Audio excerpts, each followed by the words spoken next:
ಡಿ.ಕೆ. ಶಿವಕುಮಾರ್ ಅವರು ಒಮ್ಮೆ ನನಗೆ ಮುಂಬಡ್ತಿಗೆ ಹೋಗೋ ಅವಕಾಶ ಸಿಗಲಿ ಅಂತ ಕಾಯ್ತಾ ಇದ್ದಾರೆ. ಬಟ್ ಸಿದ್ದರಾಮಯ್ಯ ಅವರ ಬತ್ತಳಿಕೆಯಲ್ಲಿ ಇನ್ನೂ ಕೆಲ ಪ್ರಬಲ ಅಸ್ತ್ರಗಳಿದ್ದಾವೆ. ಯಾಕೆ ತನ್ನನ್ನು ತೆಗಿಬಾರ್ದು ಅನ್ನೋದನ್ನ ಹೈಕಮಾಂಡ್ ಮುಂದೆ ಹೇಳೋದಕ್ಕೆ ಇನ್ನೂ ಕೆಲ ಅಸ್ತ್ರಗಳು ಅವರ ಹತ್ರ ಇದ್ದಾವೆ ಅನ್ನೋದರ ಡೀಟೇಲ್ಸ್ ಇದು. ದೀರ್ಘಾವಧಿ ಸಿಎಂ ಅನ್ನುವಂತಹ ದಾಖಲೆ ಅಂತೂ ಸಿದ್ದರಾಮಯ್ಯ ಅವರು ತಮ್ಮ ಹೆಸರಿಗೆ ಬರ್ಕೊಂಡ್ರು. ಪವರ್ ಶೇರಿಂಗ್ ಜಟಾಪಟಿಗೆ ಸಿದ್ದರಾಮಯ್ಯ ಸ್ಪೀಡ್ ಬ್ರೇಕರ್ನ ಈ ಹೊಸ ರೆಕಾರ್ಡ್ ಸೆಟ್ ಮಾಡೋದ್ರ ಮೂಲಕ ಅಂತೂ ಹಾಕಿದ್ದಾರೆ ಅನ್ನೋ ಮಾತು. ಸಿಎಂ ಪಾಲಿಗೆ ಇನ್ನೂ ಪ್ರಬಲ ಡಿಫೆನ್ಸ್ ಪ್ಲಾನ್ಗಳು ಬೇರೆ ಬೇರೆ ಇದಾವೆ ಅನ್ನೋದು, ಅವು ಏನು ಅನ್ನೋದು ಕುತೂಹಲ. ಸಿದ್ದರಾಮಯ್ಯ ಬತ್ತಳಿಕೆಯ ಪ್ರಬಲ ಅಸ್ತ್ರ ದೇವರಾಜ ಅರಸು ಅವರ ರೆಕಾರ್ಡ್ ಬ್ರೇಕ್. ಆಕ್ಚುಲಿ ಇದೊಂದೇ ಅಸ್ತ್ರ ಆಗಿರಲಿಲ್ಲ, ಅದು ಅವ್ರಿಗೆ ಗೊತ್ತಿತ್ತು, ಅವ್ರ ಮೈಂಡ್ ಸೆಟ್ಟಲ್ಲಿ ಇತ್ತು. ಜನವರಿ 6-7 ನಂತರ ಆ ರೆಕಾರ್ಡ್ ನನ್ನ ಹೆಸರಿಗೆ ಆಗೇ ಆಗುತ್ತೆ ಅಂತ. ಬಟ್ ಬಜೆಟ್ ದೂರದೃಷ್ಟಿಯಲ್ಲಿ ಇಟ್ಕೊಂಡಿದ್ದಾರೆ ಮತ್ತು ಅವರ ಪೆಟ್ ಪ್ರಾಜೆಕ್ಟ್ ಜಾತಿ ಸಮೀಕ್ಷೆ ಅದನ್ನ ಗಮನದಲ್ಲಿ ಇಟ್ಕೊಂಡಿದ್ದಾರೆ. ಮತ್ತೆ ನೆಕ್ಸ್ಟ್ ಪಂಚರಾಜ್ಯದ ಎಲೆಕ್ಷನ್ಸ್ ಬೇರೆ ಬರ್ತಾ ಇದೆ.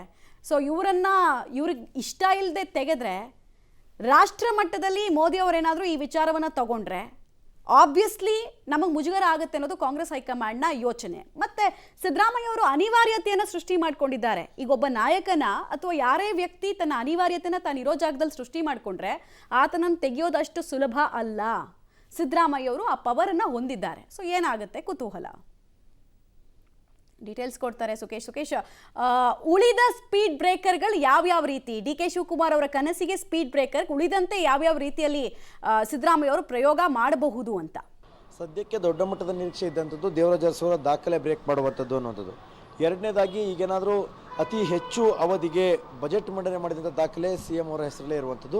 ಹಾಗಾಗಿ ಅದೊಂದು ದಾಖಲೆ ಇದೆ, ಮುಂದೆ ಯಾರಿಗೂ ಇಂಥ ಅವಕಾಶ ಸಿಗಲ್ಲ, ಅದನ್ನು ಇನ್ನು ಮುಂದುವರಿಸಲಿಕ್ಕೆ ಒಂದು ಅವಕಾಶ ಇದೆ ಅನ್ನುವಂಥದ್ದು ಒಂದು ಅವಕಾಶವನ್ನು ಅವರು ಹೈಕಮಾಂಡ್ ಮುಂದೆ ಇಡ್ಬೋದು.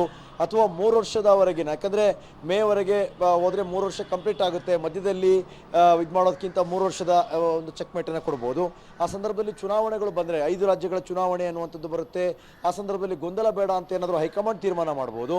ಅಥವಾ ನೀವು ಹೇಳಿದ್ರೆ ಬಿಡ್ತೀನಿ, ಆದರೆ ಮುಂದಿನ ಪರಿಣಾಮಗಳೇನು, ಪಕ್ಷದ ಮೇಲೆ ಆಗುವಂಥದ್ದು ಅಥವಾ ರಾಜ್ಯದ ಜನ ತೀರ್ಮಾನ ಮಾಡುವಂಥದ್ದು ಅಥವಾ ಅಹಿಂದ ವರ್ಗದವರು ಮಾಡ್ಬೋದು ಅಂತ ಅಥವಾ ಮುನಿಸ್ಕೊಳ್ಬೋದು, ಹೀಗೆ ಬೇರೆ ಬೇರೆ ವಿಚಾರಗಳನ್ನು ಕೂಡ ಹೈಕಮಾಂಡ್ ಮುಂದೆ ಪ್ರಸ್ತಾಪ ಮಾಡಿ, ನಂದೇನಿಲ್ಲ, ನಾನು ಪಕ್ಷದ ಹೈಕಮಾಂಡ್ ನಿಷ್ಠೆ ಇದ್ದೀನಿ, ಹೈಕಮಾಂಡ್ ಹೇಳಿದ್ದನ್ನು ಪಾಲಿಸ್ತೀನಿ, ಆದರೆ ಪಕ್ಷದ ಮೇಲೆ ಸರ್ಕಾರದ ಮೇಲೆ ದೀರ್ಘಾವಧಿಯಲ್ಲಿ ಆಗ್ಬೋದು ಅಂತ ಪರಿಣಾಮಗಳ ಬಗ್ಗೆ ಯೋಚನೆ ಮಾಡಿ ಎನ್ನುವಂಥ ದಾಳವನ್ನು ಕೂಡ ಉರುಳಿಸ್ಬೋದು. ಹೀಗೆ ಸಾಕಷ್ಟು ಆಪ್ಷನ್ಗಳು ಮುಖ್ಯಮಂತ್ರಿಗಳ ಮುಂದೆ ಇದೆ, ಇಲ್ಲ ಅಂತಿಲ್ಲ. ಆದರೆ ಇಲ್ಲ, ನಾನು ಮಾತು ಕೊಟ್ಟಿದ್ದೇ ಹೌದು ಅನ್ನೋದಾದರೆ ಮಾತು ಕೊಟ್ಟಿದ್ದೀನಿ, ನಾನು ಮಾತಿನಂತೆ ನಡ್ಕೊಳ್ತೀನಿ, ಸ್ವಲ್ಪ ಜಾಸ್ತಿ ಸಮಯ ತೆಗೆದುಕೊಂಡಿರ್ಬೋದು, ಆ ಮಾತಿನಂತೆ ನಡ್ಕೊಳ್ತೀನಿ ಅಂತ ಅವ್ರು ನಡ್ಕೊಂಡ್ರೆ ಅದು ಬೇರೆ ರೀತಿ.